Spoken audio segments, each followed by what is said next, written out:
A'udzu billahi minasyaitonir rajim. Bismillahirrahmanirrahim. Alhamdulillahirabbil alamin. Hamdan na'imin, hamdash syakirin, hamdan yuwafi ni'amahu wa yukafi mazida. Ya Rabbana lakal hamdu kama yanbaghi li jalali wajhikal karim wa 'azimi sultanik. Asyhadu an la ilaha illallah wa asyhadu anna Muhammadar Rasulullah sallallahu alaihi wasallam. Allahumma salli ala sayyidina Muhammad wa ala ali sayyidina Muhammad. Faqala Allah ta'ala fil Qur'anil Karim. A'udzu billahi minasyaitonir rajim. Bismillahirrahmanirrahim. Wa kulu washrabu hatta yatabayyana lakumul khaytul abyadu minal khaytil aswadi minal fajr. Summa atimmus siyama ilal lail wa la tubashiruhunna wa antum aakifuna fil masajid. Tilka hududullahi fala taqrabuha. Kadzalika yubayyinullahu ayatihi lin-nasi la'allahum yattaqun. Ittaqullaha haqqa tuqatih wa la tamutunna illa wa antum muslimun. Saudara-saudaraku ini muliakan Allah Subhanahu wa taala. Bertemu kembali kita dalam suasana berpuasa, dalam suasana saum. Mudah-mudahan Allah panjangkan umur kita. Allah terima segala amal yang kita lakukan dalam bulan yang mulia ini. Dan yang paling terpenting adalah Allah terima ibadah saum kita. Amin amin ya rabbal alamin. Saudara-saudara yang memuliakan Allah Subhanahu wa taala. Pembahasan kita pada pagi hari ini adalah tentang rukun-rukun berpuasa. Apa sesungguhnya yang menjadi rukun puasa itu? Yang pertama adalah an-niyah. Seorang muslim yang hendak melaksanakan ibadah puasa di bulan Ramadan wajib untuk melakukan niat, wajib untuk berniat di malam hari hingga terbit fajar. Syekhul Islam Imam Ibn Taimiyah berkata, setiap orang yang mengetahui bahwa besok itu termasuk bulan Ramadan, sedangkan dia ingin melaksanakan saum di bulan itu, maka dia telah meniatkan saumnya, baik niatnya dilapaskan ataupun tidak dilapaskan. Dan hal ini merupakan amalan yang umumnya dilakukan oleh kaum muslimin. Mereka semua meniatkan puasa saumnya. Saudara-saudara yang memuliakan Allah Subhanahu wa taala, sedangkan waktunya adalah pada bagian malam manapun di bulan tersebut hingga terbit fajar shadiq. Demikian sebagaimana yang diterangkan menurut mazhab Hambali, Syafi'i, Maliki dan lain sebagainya. Rasulullah sallallahu alaihi wasallam bersabda dari Hafsah, dari istri Nabi sallallahu alaihi wasallam. Rasulullah sallallahu alaihi wasallam bersabda, barang siapa yang belum berniat untuk berpuasa sebelum fajar, maka tidak ada puasa baginya, maka tidak sah puasanya. Hadis yang diriwayatkan oleh Abu Dawud. Adapun setelah berniat lalu dia melakukan sesuatu yang dapat membatalkan puasanya, yang dapat membatalkan saumnya, seperti makan, minum atau mencampuri istrinya, atau tidak melakukannya selama belum terbit fajar shadiq, maka tidak menjadi mengapa.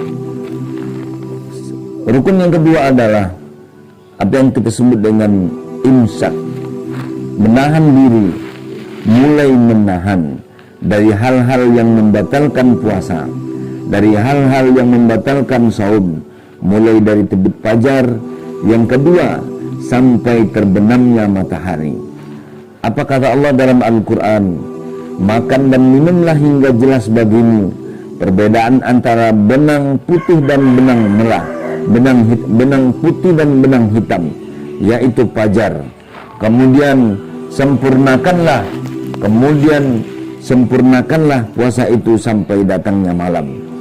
Saudara-saudara yang dimuliakan Allah Subhanahu wa taala, itulah dua hal penting yang menjadi rukun puasa, sehingga mudah-mudahan puasa kita diterima oleh Allah Subhanahu wa taala. Berikutnya yang kedua adalah apa-apa saja yang termasuk ke dalam sunnah-sunnah berpuasa. Yang pertama adalah bersegera untuk berbuka. Rasulullah Shallallahu Alaihi Wasallam bersabda, yang artinya senantiasa manusia berada dalam kebaikan selama mereka menyegerakan untuk berbuka. Hadis riwayat muttafaqun alaih. Yang kedua, berbuka dengan kurma atau air, dan yang lebih utama adalah dengan kurma. Dalam hadis dikatakan, hadis yang diriwayatkan oleh Anas bin Malik, dahulu Rasulullah SAW berbuka dengan beberapa rutab kurma yang belum masak sebelum melakukan salat. Jika tidak dengan air, maka dengan beberapa kurma, dan apabila tidak ada kurma, maka beliau mengisap air beberapa kali. Hadis yang diriwayatkan oleh Imam Ahmad, Abu Dawud, dan At-Tirmizi. Yang ketiga adalah berdoa ketika akan berbuka. Adapun doa yang dibaca oleh Rasulullah SAW ketika akan berbuka adalah zahabaz zama'u wabtallatil uruq wa sabatal ajru insyaallah. Telah hilang dahaga, telah basah kerongkongan, dan telah tetap pahalanya insyaallah. Hadis yang diriwayatkan oleh Abu Daud. Atau juga bisa dengan doa-doa yang lain yang biasa kita baca. Kemudian yang keempat adalah sahur, yaitu makan dan minum di akhir malam. Rasulullah SAW bersabda yang artinya, dari Anas bin Malik radhiyallahu an, berkata Nabi sallallahu alaihi wasallam, bersahurlah kalian, karena di dalam sahur ada berkah, ada keberkahan di dalamnya. Hadis yang diriwayatkan oleh muttafaqun alaih. Kemudian yang terakhir, apa sajakah yang disunnahkan ketika bagi orang-orang yang berpuasa? Yang kelima adalah menyegerakan untuk berbuka dan mengakhirkan sahur hingga bagian akhir malam, yaitu sebelum terbitnya fajar shadiq. Rasulullah SAW bersabda, dari Abu Zar, dia berkata, Rasulullah SAW bersabda, umatku akan senantiasa berada dalam kebaikan selama mereka menyegerakan berbuka dan mengakhirkan makan sahur. Hadis yang diriwayatkan oleh Ahmad. Saudara-saudaraku yang dimuliakan Allah Subhanahu wa taala, itulah beberapa hal yang sederhana yang mudah-mudahan bermanfaat bagi kita semua, sehingga mudah-mudahan ibadah puasa yang kita lakukan diterima oleh Allah Subhanahu wa taala. Fa'tabiru ya ulil absar la'allakum turhamun. Wassalamualaikum warahmatullahi wabarakatuh.